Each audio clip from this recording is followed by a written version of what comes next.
రాష్ట్రంలో జరుగుతున్న బడ్జెట్ సమావేశాల్లో ప్రభుత్వం చెప్పిన 6 గ్యారంటీలు అమలు కోసం కృషి చేయాలని సిపిఎం పార్టీ రాష్ట్ర కార్యదర్శి వర్గ సభ్యులు చుక్కారాములు అన్నారు. శనివారం మెదక్ జిల్లా సిపిఎం పార్టీ ఏర్పాటు చేసిన విస్తృత స్థాయి సమావేశంలో భాగంగా జెండా ఆవిష్కరించిన అనంతరం వారు మాట్లాడుతూ ప్రస్తుతం జరుగుతున్న అసెంబ్లీ బడ్జెట్ సమావేశాల్లో మెదక్కు ప్రాధాన్యత బడ్జెట్ కేటాయించి ఖర్చు చేయాలని కోరారు. ముఖ్యంగా మెదక్ ప్రాంతంలో ఉపాధి అవకాశాలు లేకపోవడంతో అనేక మంది నిరుద్యోగ యువత హైదరాబాద్ వెళ్లి ఉపాధి పొందే దుస్థితి ఈ జిల్లాలో నెలకొందని, అనేక సందర్భాలలో ప్రభుత్వం చెప్పినట్లుగా 6 గ్యారంటీలు ప్రజలకు అందించాలని డిమాండ్ చేశారు. కేంద్రంలో మూడవసారి అధికారంలోకి వచ్చిన బీజేపీ ప్రభుత్వం పాత పద్ధతుల్లో పరిపాలన చేస్తుందని, దేశంలో రాజ్యాంగానికి తూట్లు పొడిచే విధంగా మతాన్ని పెంపొందించి మతోన్మాదానికి రెచ్చగొడుతుందని గుర్తు చేశారు. ఈ కార్యక్రమంలో సిపిఎం పార్టీ జిల్లా కార్యదర్శి మల్లేశంతో పాటు జిల్లా కార్యదర్శి వర్గ సభ్యులు నరసమ్మ, మల్లేశం, బస్వరాజ్, మహేందర్ రెడ్డి, జిల్లా కార్యవర్గ సభ్యులు కడార్ నాగరాజు, మల్లేశం, సంతోష్ తదితరులు పాల్గొన్నారు.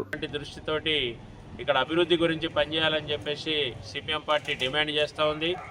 ఈ మెదక్ జిల్లా కేంద్రం ఏర్పడ్డప్పటికి కూడా ప్రధానంగా యువతకు ఉపాధి అవకాశాలు అనేటువంటి ఇక్కడ ఒక పెద్ద సమస్యగా ఉన్నటువంటి పరిస్థితి ఉంది.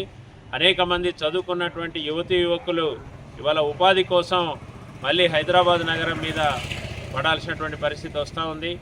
అట్లాగే అనేక మంది అసంఘటిత రంగ కార్మికులుగా ఉన్నటువంటి వాళ్ళు, రోజువారీ కూలీ చేసుకునేటువంటి వాళ్ళకి ఇక్కడ ఉపాధి అవకాశాలు లేక హైదరాబాద్ నగరంలో వివిధ రకాలైనటువంటి అసంఘటిత రంగ పనులు చేసుకునేటువంటి పరిస్థితి ఉంది. అట్లాగే ఇవాళ రుణమాఫీకి సంబంధించి మరి ప్రభుత్వం 1,00,000 రూపాయలు ఉన్నటువంటి వాళ్ళకు రుణమాఫీ చేస్తా అని చెప్పింది. 2 లక్షల పైన ఉన్నటువంటి వాళ్ళకు ఆగస్టు 15 లోపు రుణమాఫీ చేస్తానని చెప్పేసి ప్రకటన చేశారు. అవన్నీ కూడా ఖచ్చితంగా అమలు చేయాలని చెప్పేసి మేము డిమాండ్ చేస్తున్నాం.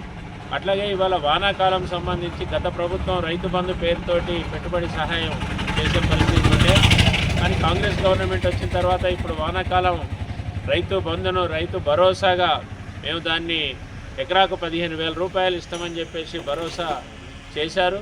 కానీ ఇప్పటిదాకా అది అమలు కాలేదు. అందుకని మేము కోరుతూ ఉన్నాం, ఇవాళ మహిళలకు ఇస్తామన్నటువంటి 2,500 రూపాయలు అమలు చేయాలని చెప్పి డిమాండ్ చేస్తున్నాం. కాబట్టి మొత్తంగా చూసినప్పుడు కాంగ్రెస్ పార్టీ ప్రజలకు ఇచ్చినటువంటి హామీల్ని అమలు చేయాలని చెప్పేసి కూడా ఈ సందర్భంగా మేము కోరుతూ మెదక్ జిల్లా సమగ్రాభివృద్ధి కోసం అవసరమైనటువంటి నిధులను కేటాయించాలని చెప్పి ఈరోజు జరుగుతున్నటువంటి జిల్లా విస్తృత సమావేశం డిమాండ్ చేస్తున్నది. మరిన్ని అప్డేట్స్ కోసం మా ఛానల్ని సబ్స్క్రైబ్ చేయండి.